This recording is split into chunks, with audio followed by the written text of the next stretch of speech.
नमस्कार दोस्तों। आज मैं आपके साथ किसी टॉपिक पे नहीं, एक मुद्दे पे बात करने आया हूँ। जैसे कि आप आए दिन अखबार में, न्यूज़पेपर में पढ़ ही रहे हो कि हमारी कितनी उपलब्धियां हैं आयोग के जरिए, है ना। इससे कितने बच्चों का करियर प्रभावित होता है ये आप खुद समझ सकते हो। क्योंकि बच्चा जब से पास आउट होता है तैयारी करना स्टार्ट करता है, और ये लोग उसके करियर के साथ खिलवाड़। कितने मेहनती बच्चे होते हैं जो एक एक दो दो नंबर से रह जाते हैं या पाँच छः नंबर से भी रह जाते हैं, ठीक है। और उसके पीछे किसका, आयोग का भी बहुत बड़ा हाथ रहता है। मैं ऐसा नहीं कह रहा कि बिल्कुल सभी बच्चों का हो जाता है, लेकिन काफ़ी बच्चे जो पैसे दे के लगते हैं उनकी जगह कोई और कैंडिडेट डिजर्व करता था। चलिए, जैसे कि आयोग ने, मैं आपको कुछ बातें बता रहा हूँ। आज जो मैं जिक्र करने वाला हूँ वो है यूपीसीएल जेई पिटकुल की भर्ती का, जो 2016 में निकली थी, उसके बारे में। तो उसके कुछ पॉइंट्स और कुछ फैक्ट्स मैं आपके सामने रखूंगा। किस प्रकार साजिश करके आयोग ने इस भर्ती को निरस्त किया। क्योंकि साजिश इसलिए बोल रहा हूं मैं, जैसे कि आप देख सकते हो ये भर्ती है, ठीक है। इस भर्ती में जहां पर ये आपकी उसकी थी स्नातक स्तरीय परीक्षा थी। तो इसमें क्या किया था, 7 केंद्रों पर परीक्षा रद्द हुई थी, केवल 7 केंद्रों पर, क्योंकि वहीं पर चीजें पाई गई थी, है ना। लेकिन 7 पे हुई थी, बाकियों को उन्होंने ज्वाइनिंग दे दी थी, यानी कि जहां पे करप्शन पाया गया था उन्होंने वहीं की रद्द की थी। लेकिन यूपीसीएल पिटकुल की भर्ती ऐसी थी जहां पे करप्शन का शक हुआ, उन्हें पाया नहीं गया, वहां पे केवल संदेह हुआ था, तो पूरी भर्ती को रद्द कर दिया गया था। यानी कि आप बोल सकते हो आयोग का ये डबल स्टैंडर्ड है। अब मैं आपको बता दूं उस भर्ती के बारे में। ये भर्ती थी भाई, उसके कुछ फैक्ट्स आपके साथ एनालिसिस करूंगा, आपको पता चलेगा कि आयोग ने किस प्रकार से उन फैक्ट्स को तरोड़ मरोड़ के बच्चों के फ्यूचर के साथ खिलवाड़ किया है। भर्ती की जो रिलीज डेट थी वो 2016 में थी, एग्जाम आपका 2017 में हुआ, रिजल्ट 2018 में हुआ, डेट सामने लिखी है। वेरिफिकेशन तक हो गया था, वेरिफिकेशन होने तक इस भर्ती पर कोई भी आरोप नहीं लगा था।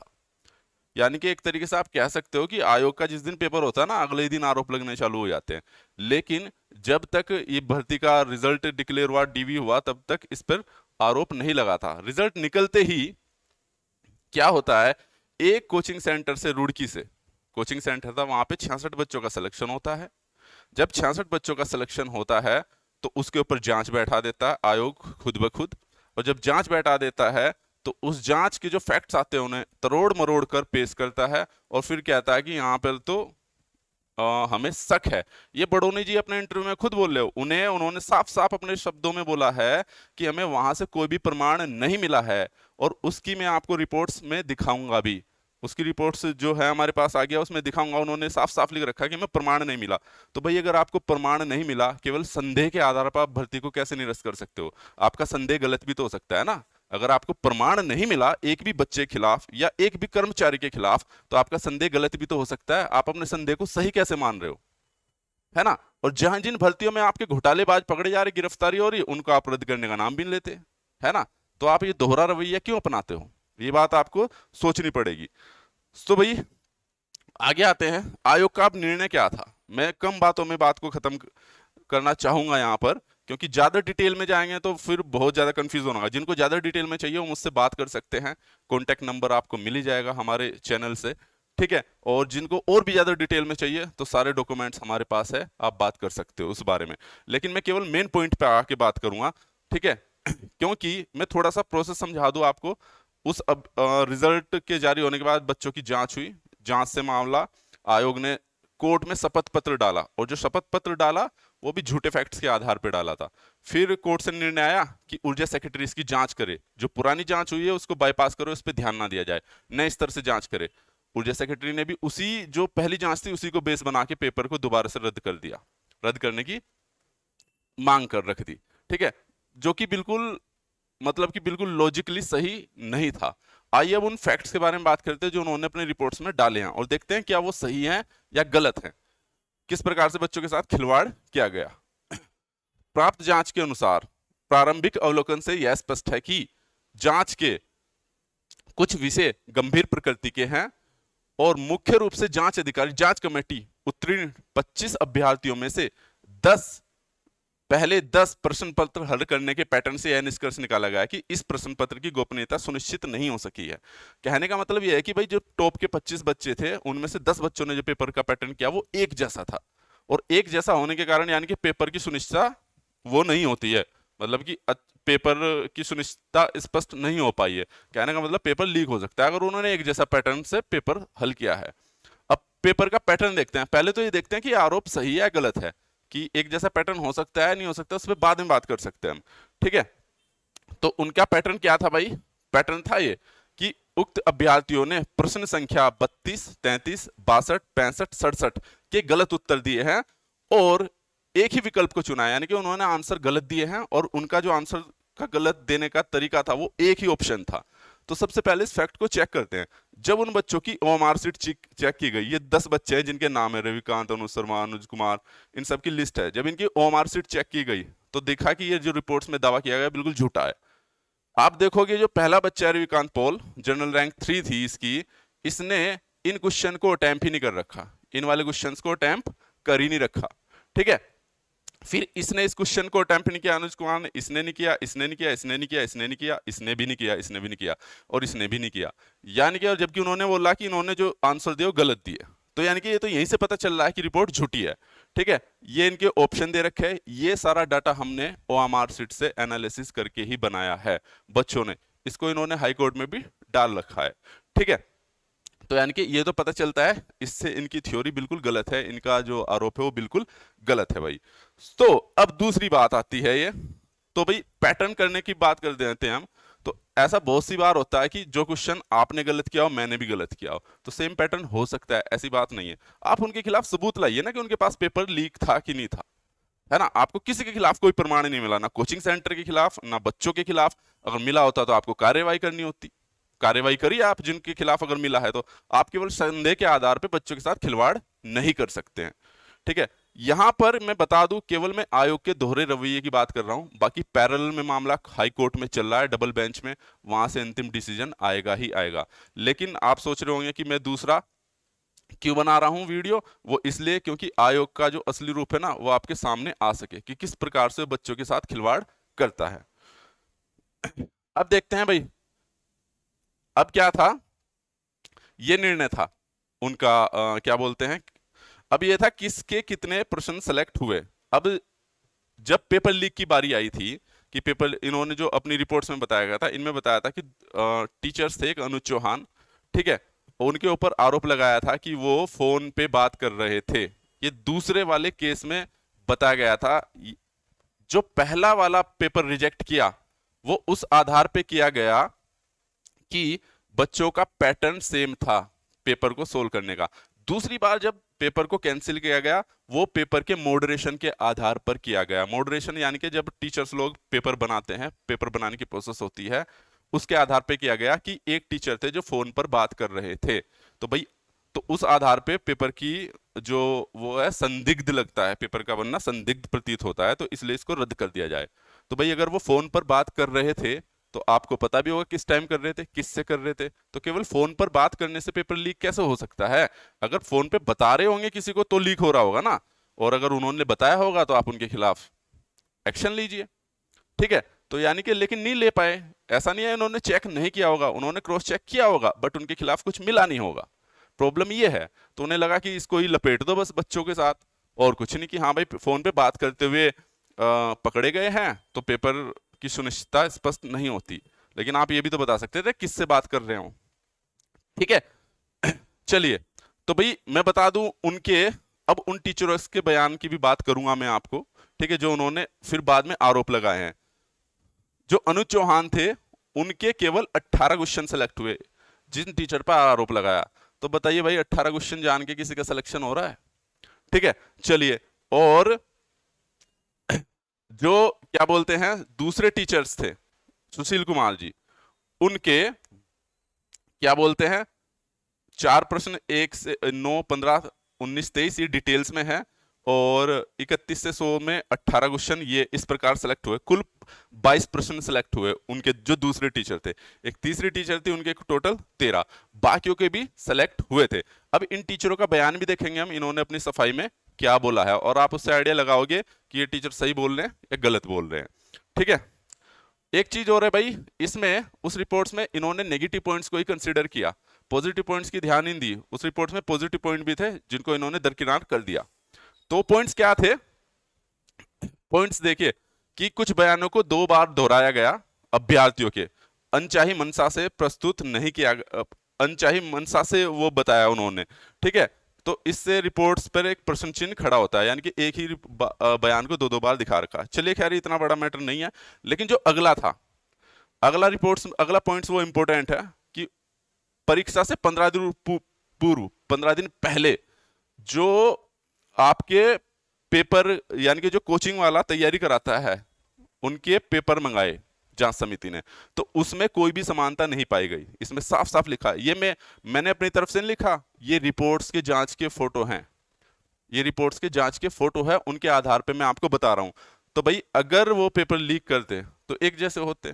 ठीक है, और चलिए आप बोल सकते हो कि जी पेपर तो एक रात पहले भी दिया जा सकता है, तो भाई एक रात पहले अगर दिया जा रहा, कुछ एविडेंस तो लेके आओ, या तो फोन से वायरल हुआ होगा, उसका डाटा होगा, टेलीग्राम, किसी भी चीज से हुआ होगा, और अगर किसी ने फेस टू फेस भी दिया होगा, तो भाई फेस टू फेस तो कोई बिना आयोग के तो ले नहीं सकता, पेपर तो आयोग ने बनाया ना, आयोग के किसी कर्मचारी ने दिया होगा, लीक तो वही कर सकता है ना, या किसी भी लेवल से, प्रिंटिंग से, कहीं से भी लीक हुआ हो, तो आपके पास कोई इंफॉर्मेशन तो होनी चाहिए। जैसे आजकल की भर्तियों में हो रहा है, आजकल की भर्तियों में एविडेंस मिल रहे हैं ना, तो आप गिरफ्तार कर रहे हो, उसमें जब एविडेंस नहीं मिले तो आप गिरफ्तार भी नहीं कर पाए, और हैं तो सामने लाइए, कोई तो जिम्मेदारी लेगा ना बच्चों के फ्यूचर के साथ खिलवाड़ करने की।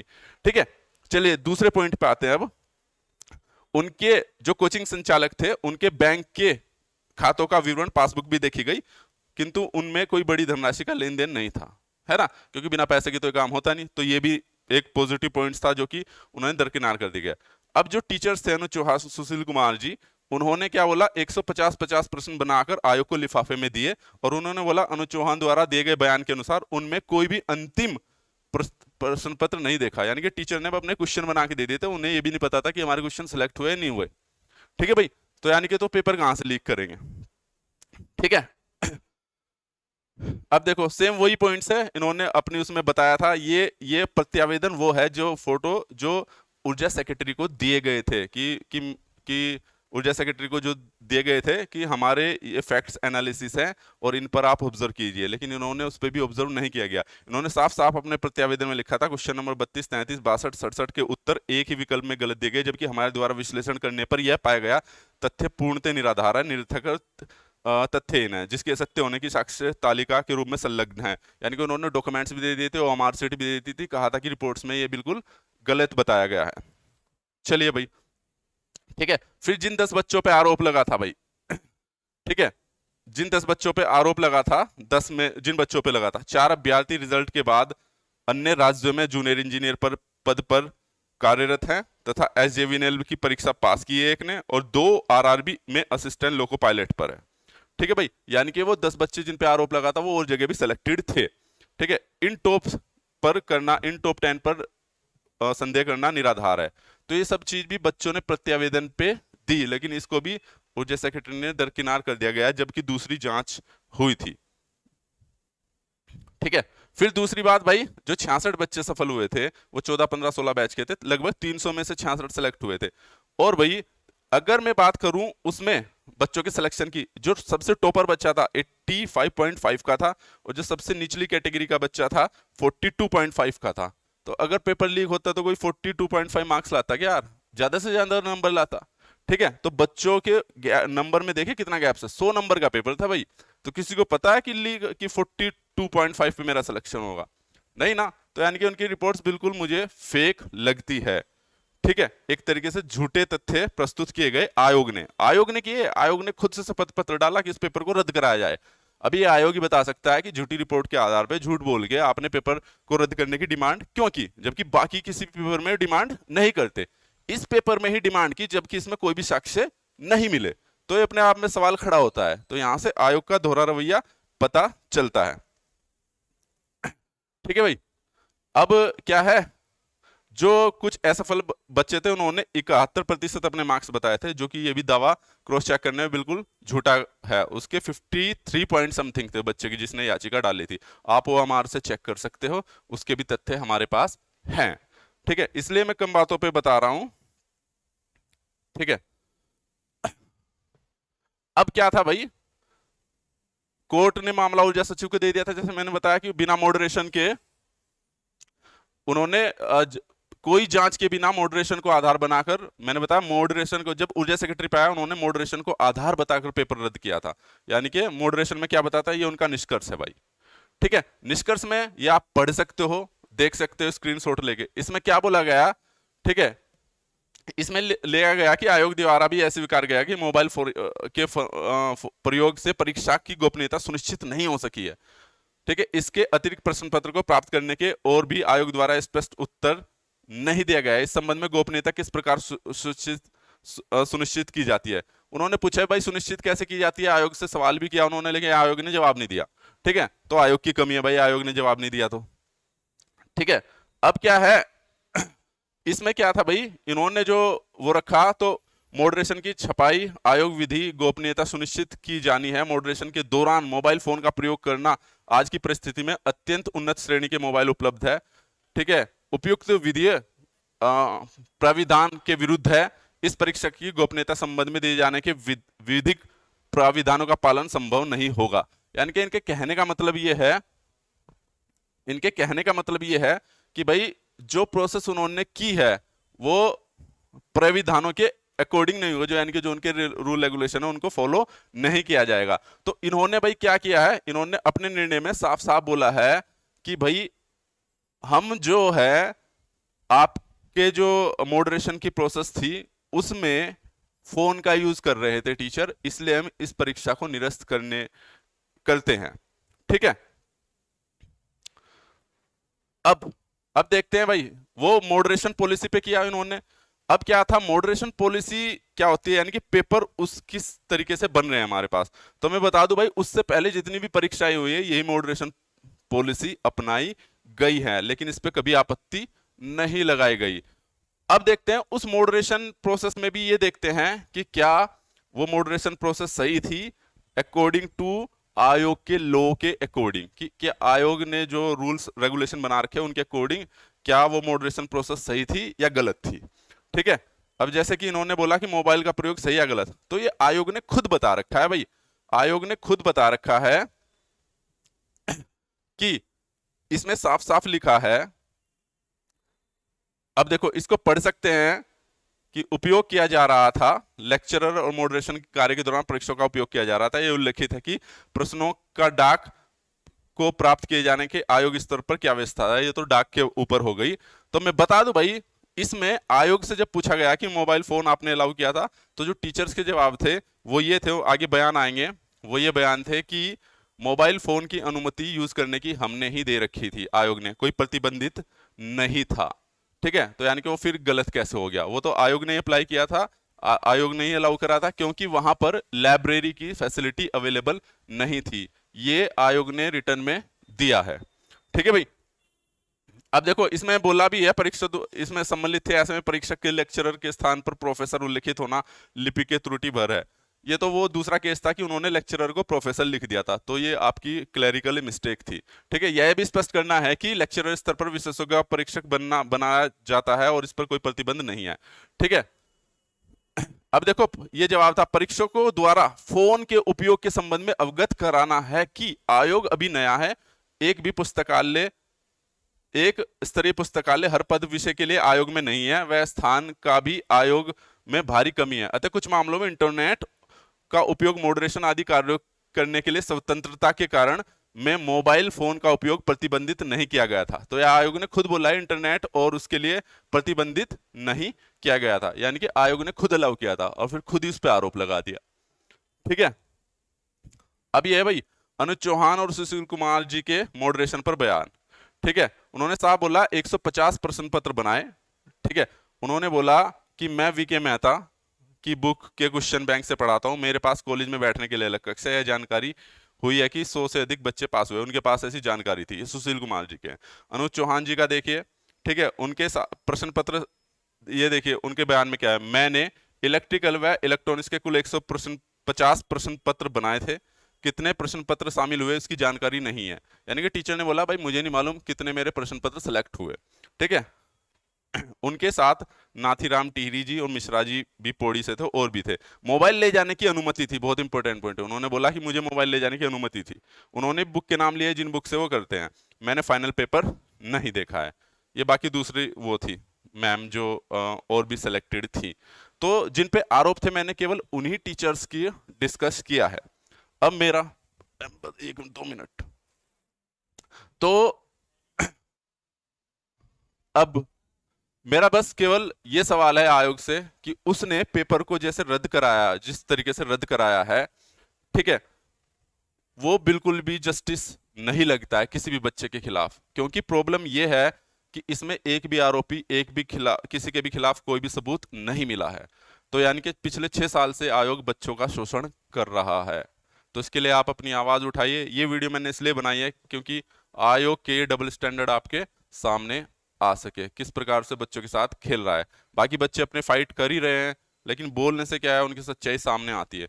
हो सकता है ये बच्चों के लिए वीडियो कुछ हेल्पफुल हो, मैं ऐसी उम्मीद करता हूं। So thank you so much, आपको ये बताना था। धन्यवाद।